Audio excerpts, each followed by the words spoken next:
Bonjour, bonjour, bonjour, j'espère que vous allez bien. Petite vidéo aujourd'hui, comme dirait Frédéric Delavier, c'est trop drôle. Un mec m'avait dit Ah, tu fais comme Frédéric Delavier, tu dis petite vidéo. En fait, probablement Frédéric Delavier, ça doit faire 10 ans que je le connais, et là, il y a une vidéo d'une dizaine d'années que j'avais vu ça, ou plus même, il disait pas ça. Donc je pense pas que j'ai tiré ça de lui, mais on va dire que les grands esprits se rencontrent. Donc aujourd'hui, je voudrais parler de la masculinité. Qu'est-ce qui fait qu'un homme est masculin? Quelqu'un m'a partagé une vidéo et je l'ai trouvée très intéressante. En fait, je trouvais vraiment qu'il y avait une quasi Thunder vibes derrière. Et je l'enverrai. Le mec il s'appelle Madilo Legendre. Voilà, ça vaut le coup d'aller voir. Je suis pas toujours d'accord avec la façon dont est transmis le message. Il y a aussi quelque chose que je corrigerai. Aussi, j'écrirai plus gros sur le tableau, mais ça c'est une autre histoire. J'écris très mal, donc je suis pas le plus mieux placé pour refaire des commentaires, le mieux placé. Mais c'est ça. Donc, déjà, comment savoir si tu es un homme masculin? C'est super simple. C'est trop simple. C'est quand tu es un homme masculin, tu es le même, quelle que soit la situation. Oui, tu vas peut-être mettre un masque particulier, on va dire un masque, plutôt une saveur particulière de ta personnalité en fonction des personnes avec qui tu es. Par exemple, tu vas parler à tes parents comme tu vas parler à un adulte dans la rue. Tu vas pas parler à ton pote lorsque tu parles à un inconnu. Tu vas pas parler à, je sais pas moi, à tes enfants comme quand tu parles à, je sais pas moi, à ton boss. Voilà. Si tu vas juste faire preuve de calibration sociale. Ça, pour moi, la calibration sociale est une marque de masculinité. La capacité à avoir l'intelligence de situation, de parler de la bonne façon dans la bonne situation est une marque de masculinité, d'intelligence sociale. C'est aussi pour moi une marque de féminité. Une marque de féminité, c'est-à-dire la capacité à s'adapter en fonction de son interlocuteur. Mais un homme et une femme ne vont pas s'adapter de la même façon. C'est très intéressant de voir ça. Donc, comment savoir si tu es masculin? C'est-à-dire que lorsque tu vas changer d'interlocuteur, ou lorsque tu vas être tout seul, tu vas être relativement la même personne. Je dis relativement parce qu'encore une fois, il y a une petite variation, etc. Moi, quand je suis avec mes potes, je fais des blagues que je ne ferais pas ici, devant la caméra. Je peux dire des choses que je dirais pas partout, etc. Mais je suis fondamentalement la même personne. C'est simplement que j'ai conscience de ce que je vais dire va être reçu différemment en fonction de l'interlocuteur. La marque d'un homme non masculin, en fait, pour moi, homme et masculin, ça va ensemble. C'est-à-dire, si t'es pas masculin, tu peux pas être un homme. T'es un mâle, peut-être, t'es un garçon, t'es un enfant, mais t'es pas un homme, t'es un adolescent éventuellement. Et la plus grande marque, selon moi, donc je disais, c'est comment tu te comportes avec les femmes, et surtout comment tu te comportes avec les femmes qui te plaisent. Ça, c'est une marque de masculinité extrêmement forte. En gros, le mec toxique, il va s'en battre les couilles. Mais vraiment, il va s'en battre les couilles parce qu'il va pas la traiter comme un être humain. Voilà. Parce qu'il faut savoir une chose qui est importante, c'est qu'une femme, ce qui l'attire et ce qui la retient, c'est pas la même chose. C'est pas du tout la même chose. Je dis toujours que les femmes, elles veulent à la fois le danger et la sécurité. Le danger, tu peux incarner le danger et la sécurité en étant un homme qui sache se battre. Mais t'es pas obligé d'exercer le danger sur elle. Faut simplement qu'elle se rende compte que si une femme, elle outrepasse certaines limites, eh ben, va y avoir rétribution, quelle qu'elle soit. Que ce soit financière, que ce soit psychologique, que ce soit physique. Et c'est vrai, il y a trop de femmes et aussi trop d'hommes sont habitués à dire de la merde sans se prendre un poing dans la gueule. Ça, je cite Mike Tyson. Ça, c'est dû aux réseaux sociaux. C'est dû aussi au fait que la plupart des mecs aujourd'hui sont des femmelettes. Moi, je suis désolé, un mec qui sait se battre, il connaît la valeur du combat. Il connaît la valeur de la violence. Il connaît la valeur de la force. Et donc, ça sera pas le premier à engager le combat. Au contraire, les gens qui n'ont aucune idée de ce que c'est que se battre, qui n'ont aucune idée de ce que c'est faire du mal, de recevoir un coup, que te faire mettre KO, que d'être à terre, que de se faire prendre un petit triangle comme ça, là, tu vois, tu te prends un petit triangle, là, le mec, là, il a sa gorge ici, là, t'es comme ça. Je peux dire qu'il va commencer à aboyer beaucoup. Et donc, moi, en fait, ça m'en dit très rapidement long sur le comportement des gens, lorsque je sais comment ils sont vis-à-vis de moi, d'autres personnes. S'ils sont masculins ou pas. Donc, tu verras souvent dans ta vie des mecs qui vont changer de comportement de manière radicale. Surtout si t'es un jeune adolescent, tout ça là, enfin même un peu moins jeune, je dirais si t'es entre 10 et 25 ans, et s'ils arrivent après, là ça commence à craindre du boudin, t'as un mec qui va changer de comportement dès qu'il y a une nana qui lui plaît. Et le pire c'est que, tu vois, une nana peut te plaire, ok, mais si cette nana, je sais pas moi, elle a un mec, si cette nana, elle est en surpoids, bon ça m'étonnerait, bon, ça commence à craindre si tu pervers ça, elle a plein de tatouages, elle a des piercings, voilà quoi, enfin...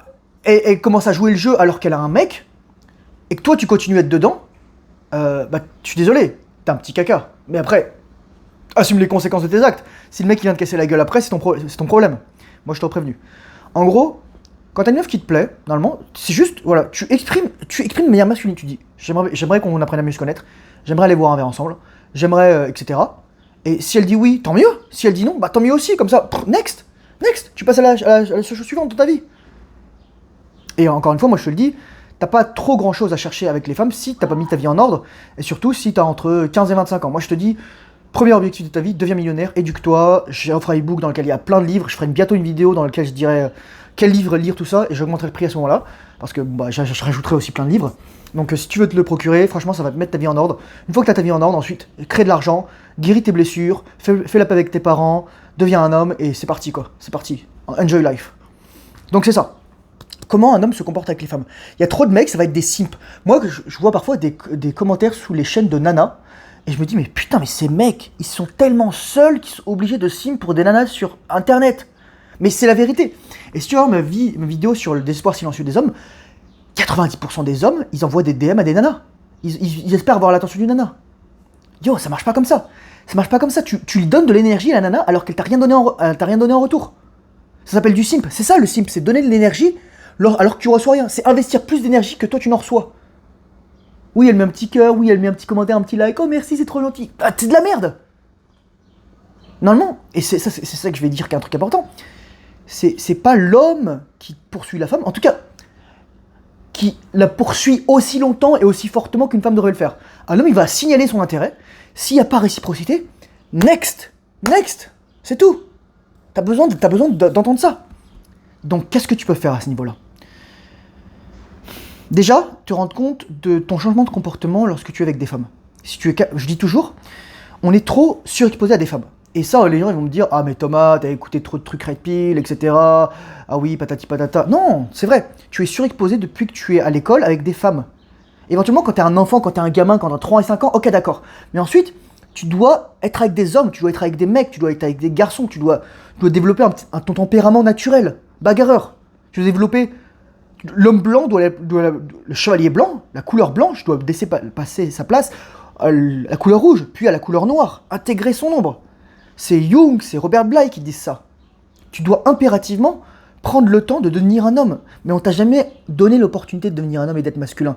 Tes professeurs, c'était des femmes. Il y avait trop de filles à l'école. Tu les as vues avoir leur puberté. Et là, t'avais une érection, tu comprenais pas pourquoi. La fille, elle faisait 3 têtes de plus que toi. Tu dis, oh mon dieu, je me contrôle plus. Surtout moi, mec, je me souviens, quand j'étais en 6ème ou 5ème, il y avait une nana qui faisait déjà 1m70. Et moi, je faisais 1m40 ou 1m35. Yo! Enfin, tu te dis, les hommes, les filles et les garçons, on n'est pas fait pour être ensemble. C'est juste ça.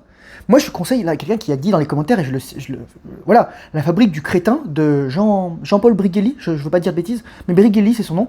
La fabrique du crétin, c'est le nom du livre. Et il a aussi écrit un livre qui s'appelle La société pornographique. Et ça, c'est extraordinaire. T'es exposé au cul, t'es exposé aux femmes depuis que t'es tout petit. Et ça, c'est pas normal. C'est pas normal. Donc ça te change vraiment le cerveau. Ça t'empêche de te faire maturer naturellement, de prendre ta courbe. Là, tout à coup, t'es surexposé, t'as des stimuli qui sont trop importants. Donc tu sais plus ce que c'est qu'être un homme. Tu sais pas ce que c'est qu'être un homme. Tu sais pas être ancré dans tes émotions.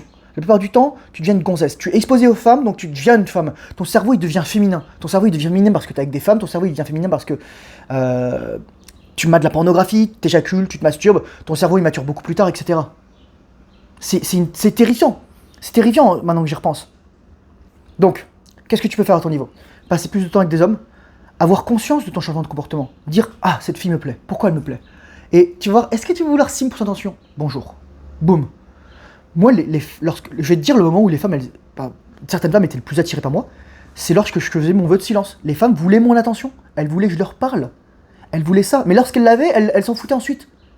Quand je me suis remis à parler, elles s'en foutaient. Je te jure, fais un vœu de silence, fais un test, 1-2 semaines. Bon, je sais pas dans quelle mesure ça va être réalisable si tu travailles, etc., si tu as des enfants, mais tu vas voir le changement du comportement de pratiquement 90% des hommes qui piolent comme des nanas, et des nanas qui passent leur temps à parler. Moi, je le dis souvent, une nana, son rêve, c'est un homme qui lit dans les pensées et qui ne parle pas. C'est un truc de fou en disant ça. Ça, ce serait la satisfaction psychologique. Et ensuite, bon, la satisfaction sexuelle, chacun ses goûts. Voilà, très simplement. Comment savoir si t'es un homme masculin?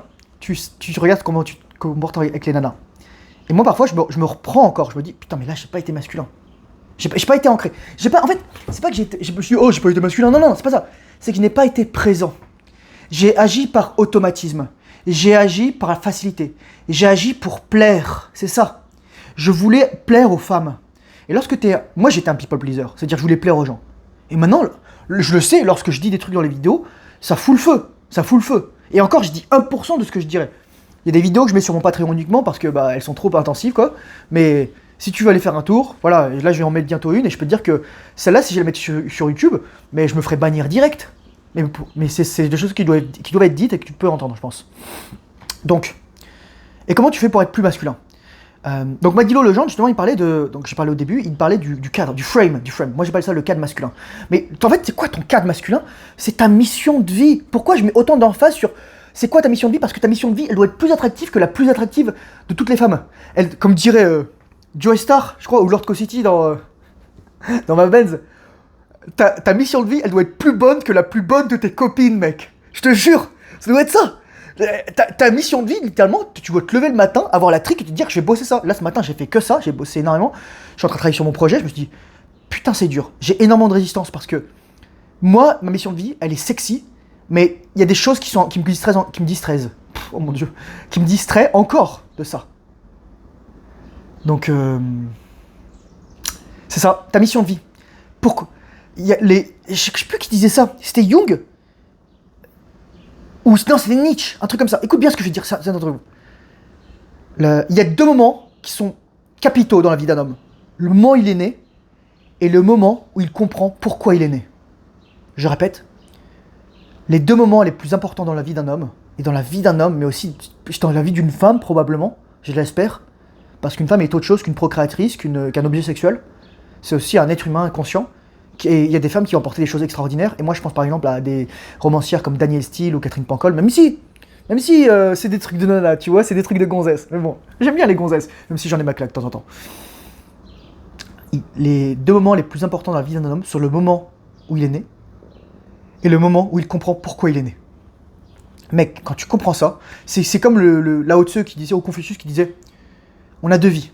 La deuxième commence lorsqu'on comprend qu'on en a qu'une. On a deux vies. La deuxième commence lorsqu'on comprend qu'on en a qu'une. Et ça, pour moi, là, mec, j'ai des frissons en disant ça. Je sais pas si ça se voit sur la vidéo, mais... Putain. La mission est sacrée. La mission est sacrée. Ça, c'est un truc que j'avais appris quand j'étais dans l'armée. La mission est sacrée. Certes, elle peut être amendée, elle peut être reportée, etc. Mais la mission est sacrée. Ta mission, littéralement, ton âme... Et là, je mettrai une vidéo du Dolman qu'un mec dans ma chaîne YouTube m'a envoyé... de mon Discord m'a envoyé. Sur Jung, sur... C'est quoi le sens de ta vie? Souvent, c'est pas que les gens, ils ont plus de sens à leur vie. C'est que les gens, ils ont un sens qui ne leur convient plus. On est des êtres à se raconter des histoires. Si tu as lu Sapiens de Yuval Noah Harari, tu sais qu'on tisse des histoires. On adore raconter des histoires. Moi quand j'étais petit, je me souviens, j'avais un cahier quand j'étais en CP. Jusqu'au CM2, on avait un cahier d'histoire, on racontait des histoires. Et moi, j'adorais raconter des histoires. J'adorais être comme ça, là, écrire. Bon, j'écrivais super mal, mec. Moi, probablement, je sais pas ce que j'ai, mais je suis un gaucher contrarié. Tu vois, par exemple, je joue de la guitare de la main gauche. Bon, on s'en fout. Mais tout ça pour dire, on adore raconter des histoires. On adore parler. Moi, j'adore parler. Je suis verbomoteur, en fait. Verbomoteur, ça veut dire, quand je parle, j'agis et je pense en même temps. Et parfois, je vais parler tout seul, ou parfois, je vais parler lorsque je fais de la boxe, parce que je réfléchis en même temps. Je me dis, ok, il a fait ça, boum, boum, esquive, bam, bam. Je rentre là, et là, à un moment, t'as le déclic. Tu fais ding. Et bon, je vais raconter une anecdote aussi. Putain, elle est dure à raconter cette anecdote, mais ça va être honnête. Et à un moment, je sais plus c'était quand, ça fait un moment déjà, je faisais de la boxe avec un mec, on se faisait du sparring. Et le mec, il est bon, il est vraiment bon, technique, etc. Vraiment super bon, plus grand que moi. Et donc, moi, je suis bon aussi. Enfin, je veux dire, j'ai beaucoup progressé. Je boxe avec un mec, c'est une machine. Enfin, c'est vraiment, s'il se reconnaît, il s'appelle Cédric. Ce mec, franchement, c'est de l'art. Et en plus, ce qui fait qu'il est bon, c'est qu'il arrive à ajuster son niveau en fonction de son adversaire. Et ça, c'est la meilleure façon de permettre à quelqu'un de progresser. C'est lorsque tu es avec quelqu'un de bon, mais qui va baisser intentionnellement son niveau pour te permettre, mais qui va quand même te punir, tu vois, etc. Qui va laisser des ouvertures et voilà. En plus, il est super grand, donc je suis tout petit, donc c'est super dur de rentrer, mais voilà. Et donc, je me sparais avec le papa Cédric, l'autre mec, et il y avait une nana. Une nana, je suis sûr que cette nana, elle lui plaît. Je suis sûr que cette nana, elle lui plaît. Parce que moi, je vois les trucs, que les gens, ils veulent pas voir, ou les gens, ils veulent cacher. Et à un moment, il la regarde. Et là, donc je comprends pas, on est en train de se parler et tout, il la regarde, etc. Ou elle est là en train de le regarder. Et à un moment, j'arrive et je rentre. Et là, je lui fais, dans la tête, mec, dans la tête. Et il est grand, donc droite, crochet, droite, tu vois. Et là, je me suis dit, mais yo, c'est la première fois de ma vie que j'arrive à rentrer dans sa garde comme ça. et à lui mettre un enchaînement. Et je tape pas fort, tu vois. Enfin, le but, c'est quand même que ça soit un truc. En plus, j'ai des grandes 16, donc le but, c'est pas de faire mal au mec. Mais en fait, je me suis dit, le mec, la femme, c'est une distraction. Tu te rends compte, il s'est mis en situation de vulnérabilité à cause du regard d'une femme. Et il a pas aimé, et j'ai vu qu'il était pas content. Parce que, justement, mon pote me disait, moi, souvent, quand tu tapes dans la tête, ça fait travailler l'ego, t'es pas content là. Donc, littéralement, ce mec, il était détourné de sa mission, il est détourné de son entraînement, il est détourné de ce qui fait de lui un homme, du combat, à cause d'une gonzesse. Et les gens, ils me disent souvent, oui, mais Thomas, tu peux pas dire que les femmes, c'est une distraction. Si, les femmes, c'est une distraction, mec. Jusqu'à ce que t'aies 30 ans ou 25, ou voilà, que t'as mis ta vie en ordre, les femmes, c'est une distraction. C'est beau, une femme, c'est mignon, ça fait des bruits, ça parle de trucs, etc. Toi, ça t'émoustille la saucisse. Mais je vais te dire, mec, je vais être honnête avec toi. N'y pense pas. Ne concentre pas ton énergie. Je dis toujours que un mec, lorsqu'il pense à une femme, c'est lui la nana. Un mec, lorsqu'il se branle à une femme, c'est lui la gonzesse. Un mec, lorsqu'il se concentre sur une femme, c'est lui la femme. C'est la femme qui doit se concentrer sur l'homme. Et l'homme doit être concentré sur ce objectif. Pourquoi Là, il y a des nanas, j'ai enlevé le commentaire parce que je considérais que c'était un grand manque de respect. Et moi, tiens, je vais te dire un truc là. Et ça va exprimer le point que je veux dire. Comment tu peux savoir si tu as un comportement sain et que tu es masculin envers les femmes? C'est que si une femme faisait la même chose qu'un homme, et si c'était un homme qui faisait la chose à la place de la femme, par exemple un acte désobligeant, tu lui mettrais le même traitement. Exemple, un mec t'agresse dans la rue, il te tient au col, etc., ou il te met une claque.